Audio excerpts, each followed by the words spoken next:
Hello, friends. Welcome back to the Test Those Breasts podcast. I am your host, Jamie Vaughn. I'm a retired teacher of 20 years and a breast cancer thriver turned staunch, unapologetic, loud supporter and advocate for others, bringing education and awareness through a myriad of medical experts, therapists, caregivers, and other survivors. A breast cancer diagnosis is incredibly overwhelming with the mounds of information out there, especially on Dr. Google. I get it. I'm not a doctor, and I know how important it is to uncover accurate information, which is my ongoing mission through my nonprofit. The podcast includes personal stories and opinions from breast cancer survivors and professional physicians, providing the most up-to-date information at the time of recording. Evidence, research, and practices are always changing, so please check the date of the recording and always refer to your medical professionals for the most up-to-date information. I hope you find this podcast a source of inspiration and support from my guests. Their contact information is in the show notes, so please feel free to reach out to them. We have an enormous breast cancer community ready to support you in so many ways. Now let's listen to the next episode of Test Those Breasts. Well, hello, friends. Welcome back to this episode of Test Those Breasts. I am your host, Jamie Vaughn, and today I am so honored to have my guest, Ashley Flurry, on my show. So Ashley is a registered mammography technologist with over 9 years of experience working in breast imaging. She is the founder of Breast Imaging Matters Outreach, a community-based initiative focused on helping women understand their individual breast cancer risk earlier, especially those under 40 who may not yet be in the traditional screening system. Through her work, Ashley is bridging the gap between clinical care and community education by providing accessible risk assessments and empowering women to advocate for personalized screening and prevention. Hallelujah! Nice to have you on my show, Ashley. How are you doing? I'm good. How are you? I just want to say thank you for having me on your show, and I'm super impressed by the work that you are doing in your state. Well, thank you so much. I love running across people like you because I too am very impressed with what you're doing in your state. And I think we connected originally on LinkedIn, possibly. Social media is, all kinds of different platforms.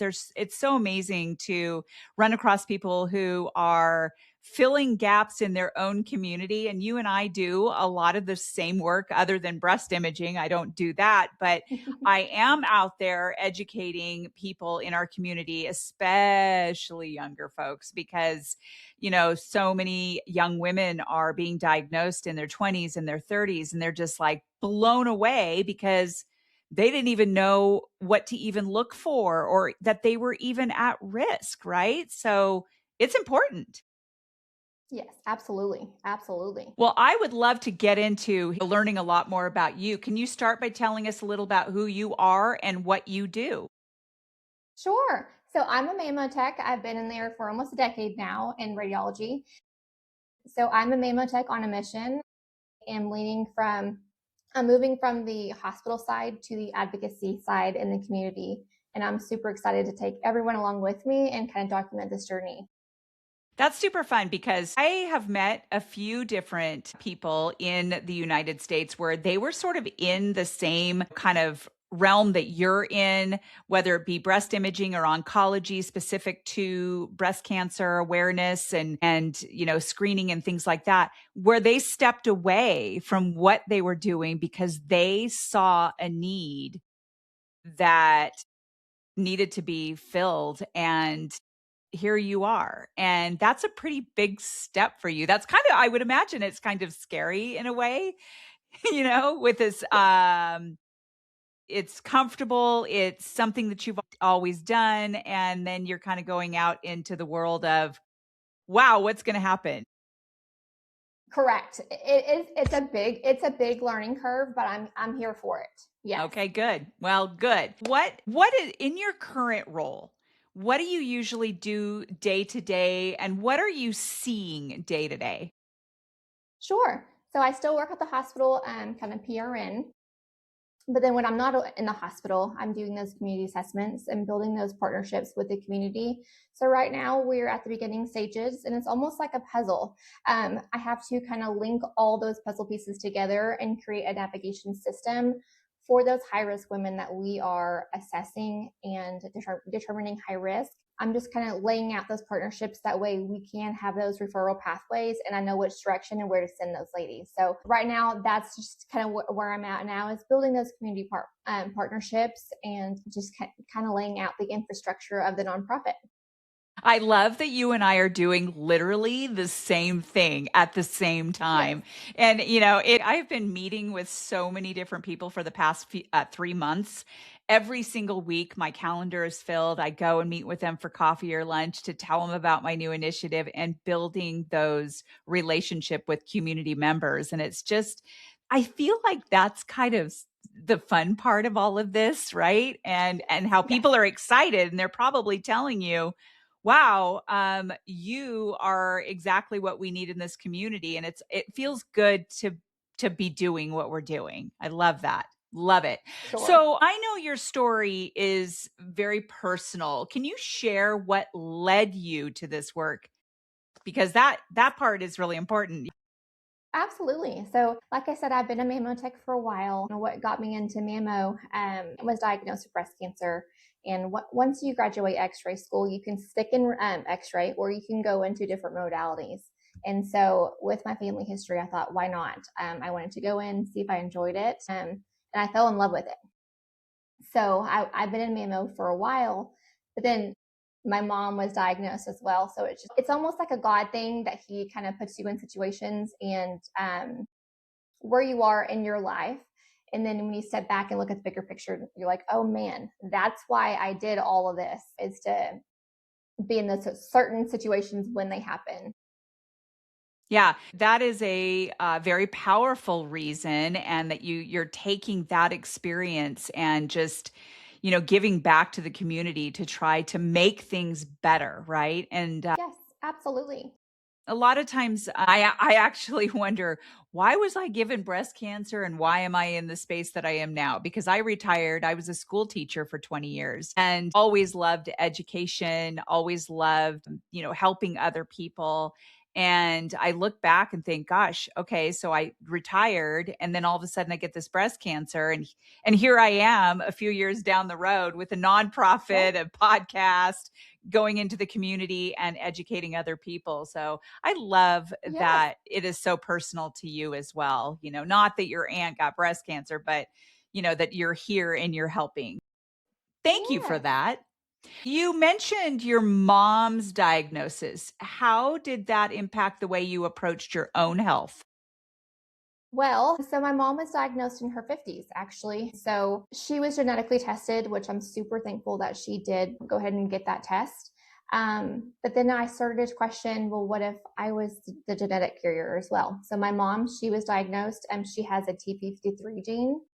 In textbook, they say you should start 10 years prior to your mom's diagnosis. So technically, I wouldn't have started until I'm 40 because I'm in my 30s. Um, so with going through the route of doing the genetic testing, I was offered a risk assessment. And I thought, oh my gosh, yes. So I filled out the form, and that score actually calculated me over 20%. So that calculation qualified me for earlier screenings, and I had no idea that was even possible. As far as, like, I'm a mammotech, and I didn't even know that people are not running these assessments. And so with that qualified assessment, I was able to start, at 30. So my mom's diagnosis really made me think about my own health and what can I be doing to be proactive on this journey.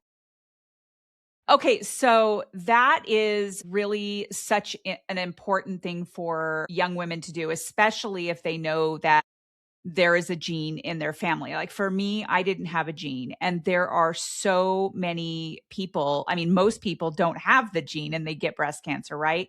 So we know that much. So that being said, Emma, my initiative that I'm about to launch on June 1st is all about getting into the communities where young folks are, men, women, whether it be sororities, any kind of, underserved communities where education is not getting to. And honestly, I don't know where the education is really coming from other than their OBs. Young women aren't getting mammograms. So, can you share with me, knowing what I'm about to launch, why that is so important? Why do people need to pay attention to this kind of work?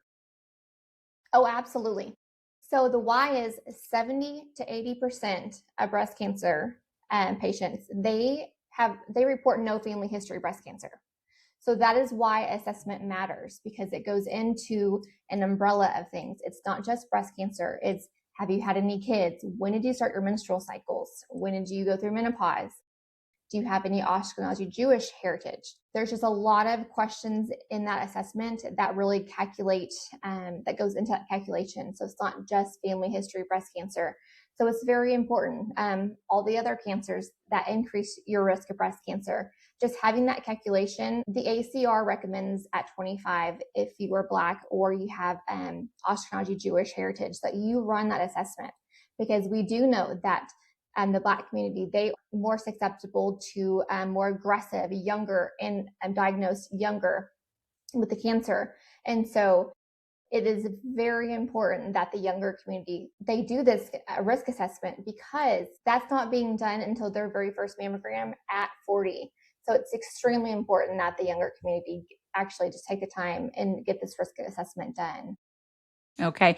And what about other parts of education, like how to do an actual breast exam, what to look for, knowing the 12 signs? You and I are Lemonistas, right? So we know that with Know Your Lemons, there are 12 signs of breast cancer. And this information isn't out to enough people. Like, I don't know about you, but when I was younger, you probably knew more obviously about it than I did. But when I was younger, I did not know that there was a risk assessment tool. I did not know that, or maybe there wasn't one at that time. I did not know what the 12 signs of breast cancer were. I did not know how to do a proper breast exam.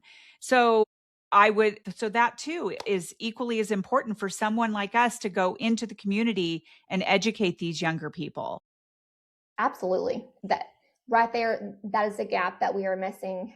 We need to create those pathways for education. That way women can take a proactive, approach to their health.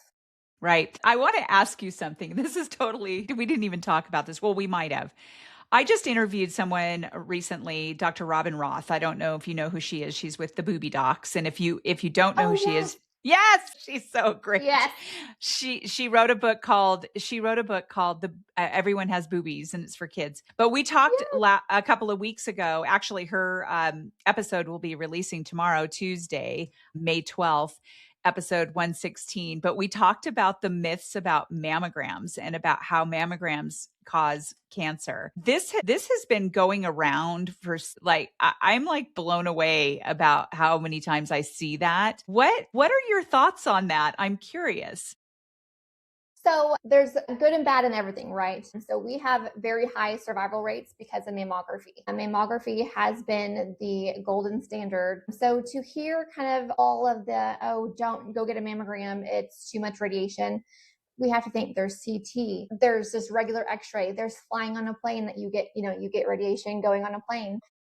Mammography is such a wonderful tool that does get scrutinized more than it should, but it's the best tool as far as seeing the whole like the whole breast, instead of just focusing on a certain area, or just kind of get the bigger picture, because there's some like asymmetries that or a distortion that wouldn't really be able to. You have to have a very skilled ultrasound tech to be able to kind of see that in the breast. So that can be missed. So adding in mammography and just keeping that the standard tool is really the best thing for everybody. Robin said something that really made sense to me, and because now I have a tool in my toolbox that I can use. If we have a rising number of women in their 20s and 30s getting breast cancer, how can it be the mammogram that did it because they've never had one? Love that. Yes. I So thought, that is a yes. Yes. Correct. So, yes. So you have to think about, is it the food we're eating? Is it, the things, environmental things? And so there's a lot of things that we can be researching, right? And not necessarily just blaming mammo, because like you said, they haven't gotten the mammogram yet and they are getting cancer earlier. Really finding out the reasons why, environmental, health wise, that should be the focus, instead of just, saying, oh no, don't go get the, your mammogram. I mean, you can get radiation from eating a banana. Yes. Anyway, okay, well, thank you for addressing that, because I was so excited that she said that, because I never even thought about that. And it was like, duh. Yes. I mean, come Yeah. on, people.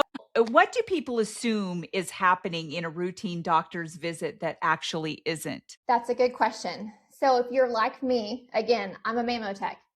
Every time I walked into the OBGYN, you fill out your cancer history. And I thought, or I assumed, that they were actually sticking your cancer history into a risk calculator, or like a recommendation software, but they're not. So the only place that you're getting an actual assessment is when you go in for your mammogram. And there are free tools online that you can also do. But to get an accurate, like, following up, like, hey, this is what you need and you should start here, we aren't getting that at the doctor's office. Okay. And that's just kind of the gap that we're feeling, is that we need to be educating women prior to getting into that first initial mammogram appointment. Yeah, I think that's such a good point, because, I mean, obviously we want to trust our doctors and the healthcare system that things are being done, and things that we don't even know. It's just like, oh, this person is taking care of me. It's kind of like relying on your husband, or relying on your dad or your mom or whatever, anyone that is even that we think of as an authority. But those things aren't necessarily happening, and we have it's almost like hiring someone to do your finances and just letting them do it, and assuming that everything's okay, abdicating yourself from any kind of anything, just know that it's just going to be okay, when we actually really need to be educated on what's happening with our finances, what's happening with our businesses, and not just allowing one person, just that's how embezzlement happens, and Yes, yes. I know that's an odd analogy, but it's the same thing with your health. You have to take good notes. You have to know your own body. You have to know the right questions to ask. You have to know what is actually being done. So, to my audience, please, for the Yes. love of God, please get educated. Classes or any kind of, community event that's helping you understand these things more. Please go listen and understand your own body. Take care of yourself first. Right? Yes, yes. We have to be our own auditors of our own health. Yes. I mean, and with that, another question I was going to ask you is, like, these 20s and 30-year-olds are falling through the cracks, and it's because there's such a huge gap. And as I had explained to you before when we were talking, I was on a cohort to look at the cancer spectrum of, everywhere from education before diagnosis, then into diagnosis, treatment, survivorship, and end of life, and looking at where all of those gaps are. And there are gaps in There's every lots. single part. And that education piece before anyone is ever diagnosed is a huge, huge gap. So again, I'm so thrilled that we're both going to be helping to fill that. Okay. So next question, if someone is listening and realizes they do not know their risk, what is the first step they should take? So there are several options. The first step is to do a validated risk assessment. There's several online that you can do, but just to make sure that you print that report and you just go give it to your provider, because your provider still has to order your mammogram. They still have to order your ultrasound, but just having that ability, print it off and talk to your provider. Sit down and ask questions like, hey, do I qualify? How do I get insurance to cover? Things like that. But insurance should cover, and I want everyone to know this, insurance should should cover your mammogram prior to 40 if you have a clinically backed risk assessment and a doctor's order. So providers now, they are very willing to order your mammogram, especially if you have that assessment. Yeah. And if you walk in with that risk assessment, you obviously automatically are sending the message that Yes.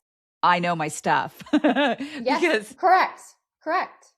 Because sometimes Yes. people go into those doctors and they're like, "Oh no, you're too young. It's just your hormones. Oh, it's just whatever." Like they don't know or don't think that they could have breast cancer. But if you walk in armed with that knowledge, advocating for Yes. yourself, yeah, because it's amazing how many women have been turned away. And then if they're turned away, they risk being diagnosed at a much later stage. Yep. Absolutely. So to those women, I say there are lots of providers out there. If you don't find one who's willing to order things for you when you know that you qualify, find another provider. There are many women advocates out there, and you'll find one, I promise.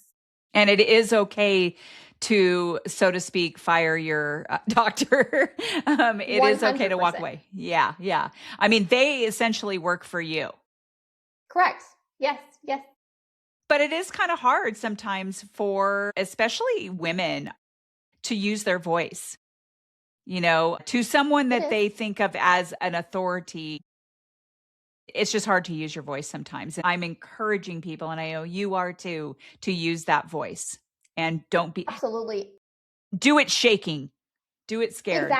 Exactly. Like I speaking is not my forte. I get scared to do this, but at the end of the day, if I can save one person, I'm going to do it. And so that's just kind of, I know God's on my side and this is what I'm supposed to do. And I'm a Mammotech on a mission and I'm going to make it happen with Yep. him on my side. And we're going to save more lives than that, Ashley. Okay. Okay. There you go. We will. Okay. So here's one that I hear a lot. So many people avoid screening due to fear or discomfort. What would you just say to someone that is hesitant of getting screening? So I'll kind of go over my spiel. When I have a patient, their very first mammogram come in, as a tech, we can see that. We can see this is their first mammogram because if it's not, we have to request outside records. So what I like to tell them, I say, "Hi, I'm Ashley. I'm your Mammotech today. I want you to throw out all the horror stories you've ever heard in the past about a mammogram. I'm a gentle tech. I want you to come back. You are in the driver's seat when I'm doing your mammogram. If it gets uncomfortable, just let me know and I stop the compression." Letting them know that ahead of time before I get them into the mammo machine, it usually helps calm their nerves. There's little tips and tricks that we as mammotechs have learned over time. I like to use the hand crank when I come down on the breast, and I'm always feeling the breast to see if it's tight enough. We're taught to compress until a certain point. You don't have to be flat as a pancake, as they say advertising. Yes. So just letting them know that they are in the driver's seat because we want them to come back at the end. I don't want to ruin their experience. So using the hand crank, you don't hear the pedal coming down. And so there's just little tricks and tips that you can do. You can even actually have the patient do their own compression. I've seen that too. And it's funny because when the patients do their own compression, they're actually compressing much tighter than the tech would because That's they're interesting. in control. Huh. Yes. But I've never let the patient do it myself. I just kind of always use my hand once I get to that certain point. And I just have them just say, "Hey, communicate with me the whole time. You'll be done in about 5-10 minutes." Okay. What a nice mammotech. Oh my gosh. I love that. I've never had anyone say that to me. The only time I ever felt uncomfortable is sometimes I get a little lightheaded. That's really, and so now I make sure that I eat a little something before I go in, that I'm not empty stomach or anything like that. And that tends to help a lot. And I just think it just makes me lightheaded because I don't know. I don't know if that happens with most people or what. Absolutely. So some women, they come in and on an empty stomach, we actually have people faint. And that's the scary part as a mammotech because sometimes you do hit the floor hard, not mammotechs, but the patients. So, I Not mean, the sometimes Mammotech. our mouth drops to the floor. I'm picturing. That's great. Yes. I mean, but it happens. It happens a lot more than what you would think. So definitely eat something before you come. Yes, that helps. If there aren't any mammotechs out there listening to this, please do the same thing. So, okay, I want to hear a little bit more about how your foundation is going to operate. What is this going to look like in your community? How are people knowing about this? Tell us all the things about that because I'm super excited about it. Yes. So right now we are launched under a fiscal sponsor. And so now my bank account is open and I'm fundraising now. But then after that, I'll be actually filed my nonprofit paperwork. So that should be coming at some point later. But the fiscal sponsorship that actually helps me get up and running sooner and just applying for those grants. And then from there, once we get funded, we'll actually have a facility here in Tulsa. We've been looking at offices, which I'm super excited. Women can come by and run their risk and then just pick up pamphlets. There's different avenues that women can take depending on their situation. So I want to have education that way women can pick up and they can take that to their provider if they need options like, hey, where can I get a screening mammogram? I want to be able to have them have those options as well. But other than that, we will be doing community outreach. We are thinking outside of the box a little bit. I want to have flyers at every gym, every holistic facility, every family practice, and even some of the bigger corporations. I have lots of ideas, but we need to be meeting women where they are and not just at health fairs because the standard 20, 30-year-old, even 40-year-olds, sometimes they're not going to those health fairs. So finding them wherever they are and digitally, using social media and really displaying that QR code for women to scan. And then we're going to be following up with them afterwards. So I know you said know your lemons. So know your lemons will actually be their education, their 12 signs will be mailed to every patient that is flagged high risk, along with my density matter. So those are the two big partnerships that I have so far. So just linking arms and then being able to really give the patients the education and resources they need from multiple companies. I think that's the best. Working together is the best way. I was just going to say that is my motto. I think that when we are all working together, Yes. it just makes things better. And I just got some co-branded brochures and the big, huge poster, the retractable poster thing from Know Yes. Your Lemons. Yes. And I love My Density Matters. They are amazing too. So I'll probably want to get some brochures from them as well and be able to share. And I like the fact that you are going to have it in all of the gyms and really probably all the sororities on the university campuses. Right. Because that is also meeting them where they're at. And you're right, they're not necessarily going to health fairs and they're not really looking at old lady diseases as they would think, right? Yet. Yes. Yes. Yeah. And men. So I don't know if you are also focusing on men because, before I got breast cancer, I didn't even know men. I didn't even think about it. But now I've interviewed like 3 or 4 male breast cancer survivors. I'm like bringing them into the fold. And I do believe that men usually get it older, but I do believe that the men need to be learning about it younger. So as we wrap up here towards the end of our discussion, if every listener could walk away with one message, what would you want them to remember from this conversation? Be your own advocate, take the risk assessment, and be proactive on your health. Very good. Love it. Love it. And then what keeps you motivated to continue this work? I am on the mission to find others like me. I wouldn't have started my screenings until 40. And to me, that might have been too late. And so I'm very honored and blessed to be able to have that knowledge beforehand. That way I can have a closer, so they can have a closer eye on me and myself. Right. Yeah. So if you were, say, 28 years old and someone came into your community and they were teaching breast health classes specifically for their age group, would you have gone into the class? Would you have been interested in that? What would that look like in your life? Since you're younger too. 28. I'm not sure. I think I would have gone, but I think making it fun and thinking outside the box is critical for this age group. Okay. Yeah, That's a good question. Yes. Because I don't know whether I would have. So luckily we have the Know Your Lemons curriculum, and that is a fun way to teach about breast health. I mean, let's be honest, it's way different than just having a little card in your shower and saying, "Oh, feel Right. around your breast." I mean, that was all I got. And if I went into the OB, they would do a little breast exam, but even they did not do a breast exam the way that it should be done. And Right. nor did they really even tell me anything like, hey, if you feel this kind of something or this or whatever. And I think back to my 28-year-old self and think, would I have gone to a class? So you're right, thinking outside the box. And also those statistics, that young women diagnosed at a young age is on the rise, and they don't have to have it in their family. So, all right, we're going to think about that, and we're going to figure out how we get these women and men in the room to hear what they need to hear, right? Absolutely. Yes. I think we need to figure out how to get the younger generation into the class, because like you said, a breast exam, I was never taught. So yep. Wonderful thing that you're doing.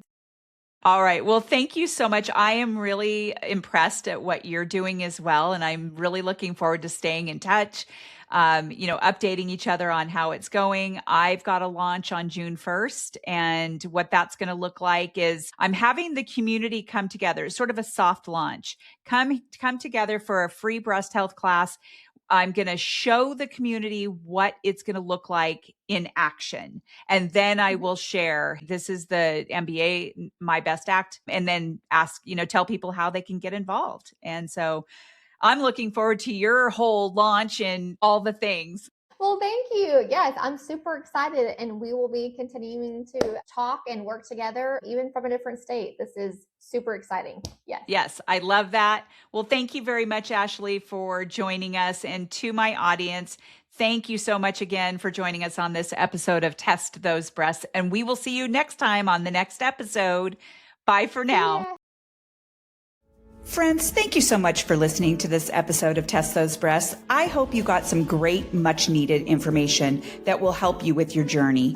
As always, I am open to guests to add value to my show, and I'm also open to being a guest on other podcasts where I can add value. So please reach out if you'd like to collaborate. My contact information is in the show notes. And as a reminder, rating, reviewing, and sharing this podcast will truly help build a bigger audience all over the world. I thank you for your efforts. I look forward to sharing my next episode of Test Those Breasts.